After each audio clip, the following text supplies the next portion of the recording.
Hello all, if you're new, I'm Marin. Welcome to another video. Today I am going to be bringing you my reading recap for the third quarter of 2025, which is crazy. So I will be talking about my reads for the months of July, August, and September. So let's go ahead and get into it.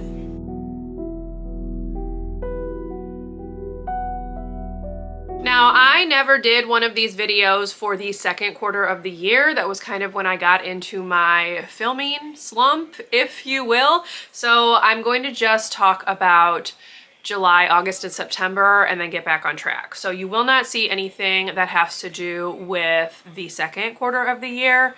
We're just gonna roll right into the third quarter and pretend that I filmed that video, even though I didn't. So with these videos, I like to give just some general stats and things like that. So let's go ahead and start off with my stats for the third quarter of 2025. So in the months of July, August, and September, I did read a total of 21 books. Most of those books were read in September when I read 14. I read 5 in August and only 2 in July because that is when I got my new kittens and life got a little bit busy. This works out to a total page count of 6,898 pages. And because I do a lot of listening to audiobooks, that breaks down to 122 hours listened on audio. So those are my stats for the third quarter. Next, let's talk about the types of books that I read. So I did listen to 15 audiobooks. I read 1 physical book, 1 ebook, and then 4 books that were a mix of audio and physical or audio and ebook, etc. It usually means I was tandem reading in some capacity. I did also read 2 novellas and the rest were novels. So 2 novellas and 19 full-length novels. In terms of authors, I read 3 debut authors, 7 new to me authors, and 11 authors that I had read from previously. And I did not repeat any authors in that 21, which I found interesting because usually I will have at least 1 or 2 that I read multiple books from in a 3-month period, and that didn't happen. So very interesting. Now let's talk about my series breakdown. I did read 4 series books over the course of the last 3 months.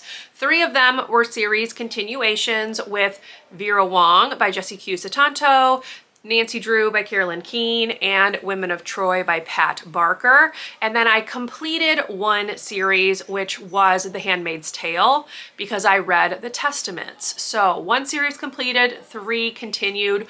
Vera Wong has not had an official announcement for a 3rd book, but it is heavily implied that there is going to be a 3rd one. So that's why I'm putting that under continued rather than finished. This also means that I read 17 standalone books, which is a lot. I normally try to read more series books than that, but that didn't happen over the course of the last 3 months, which means I'm gonna need to kick it into gear for the last 3 months of the year because I still have quite a few series books that I would really like to read. In terms of how I accessed the books, I did own 12 of the books that I read, which means I borrowed 9 of them. This could be from the library or from Libby or from an ebook source like Everand or something like that. And then in terms of genres, I read 4 each from horror, thriller, and historical. So those were my most read genres over the course of the last 3 months.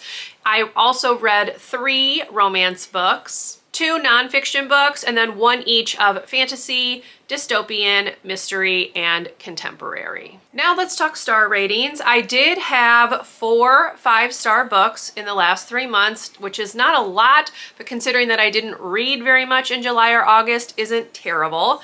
I also had 11 4-star reads and 6 3-star reads, and 3-star was my lowest rating. So this works out to an average rating of 3.9, which I believe is my highest average rating for one of these quarterly recaps. So very pleased with that.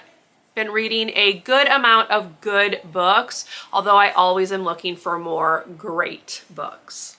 So speaking of the 5 stars, I'm going to go ahead and share what my 5-star reads were. So the first book that I gave 5 stars was a new release, which was A Witch's Guide to Magical Innkeeping by Sangu Mandana. This is the second book I've read by her that I've given 5 stars. So she is just an author that really works for me.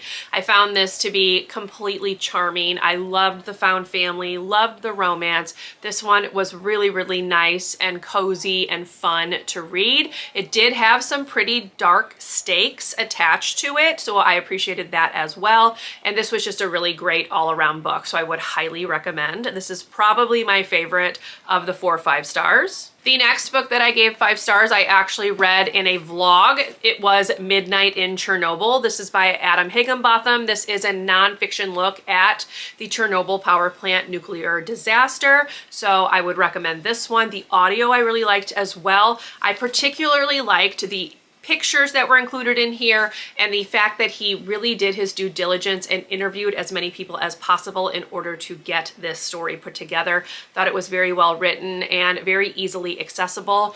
Can highly recommend. Obviously, I gave it 5 stars, and I will link the vlog that I filmed this for up above. Then we have 2 books that I do not physically own. So the third book that I gave 5 stars was Vera Wong's Guide to Snooping on a Dead Man by Jessie Q. Sutanto. This is the second book in the Vera Wong series, and it was just as charming and fun as the first ones, although it does deal with darker topics. I very much enjoyed it and can highly recommend. I also vlogged this one. And my final 5-star for the third quarter of the year was in my last vlog, and that was Great Big Beautiful Life by Emily Henry. This one surprised me because I'd heard very mixed things about it. I know a lot of people didn't like it, but I loved it and would recommend it. So if you want to hear more of my thoughts on that, again, that vlog is also linked above. Now, I also want to go ahead and talk about books that I brought into my collection because there were a decent amount of them over the course of the last 3 months. I didn't realize how many I had purchased until I did this little part. So I purchased 18 physical books in the months of July, August, and September. Several of these were pre-orders that came to me over the course of those 3 months, but some of them were ones that I just picked up on a whim. So definitely a lot of books that I added to my collection. I also purchased 3 ebooks. One is like an ebook series, so it's actually 3 books. So technically that would be 6, but we're going with it. I'm going to call it 3 because it kind of came together. So I did purchase 3 ebooks, and I also purchased 5 audiobooks. Some of these were purchased as I was reading them. For instance, I mentioned Midnight in Chernobyl. I did pick up the audio for this to do like a tandem read with it. So that is one of them. I've already read it, but many of these are new that I have not read yet. And there you go. That is my very quick reading recap for the third quarter of the year. I hope you enjoyed. If you did, please leave me a thumbs up. Consider subscribing to my channel if you would like to see more from me. If you made it to the end of the video and would like to leave an emoji to show that you were here, you can leave me a fall related emoji since we are now into the season of fall. And I am going to hope that fall brings me all the good vibes for my reading for the remainder of the year.